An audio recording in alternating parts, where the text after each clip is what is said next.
بيكم في قناة فانزيلة الجمل.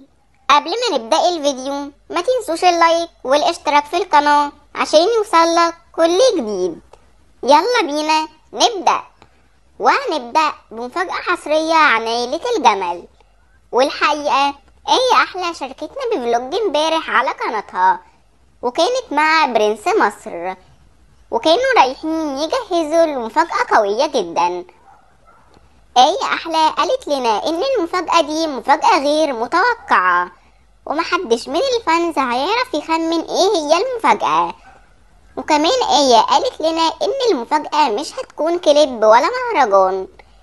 ايه قالت لنا ان المفاجأة هتنزل كمان اسبوع او 10 ايام، واحنا بنتوقع تكون المفاجأة مسلسل للعيلة، او ان العيلة هتطلع في برنامج على التلفزيون.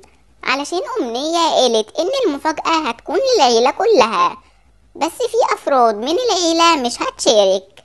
وكمان آية أحلى قالت لنا إن كمان يومين في كليبات هتنزل للعيلة، وإحنا بنتوقع يكون كليب منهم عن الصيف، علشان آية قالت إنهم رايحين يشتروا لبس الصيف. وبس كده نكون وصلنا لنهاية الفيديو، بس ما انتهاش. وسؤال الفانز في فيديو اليوم هو: تتوقعوا المفاجأة تكون عن ايه؟ اكتبوا لنا في الكومنتات علشان هنطلع تعليقاتكم في الفيديو الجاي. وبس كده وصلنا لنهاية الفيديو، هسيبكم مع تعليقاتكم. سلام.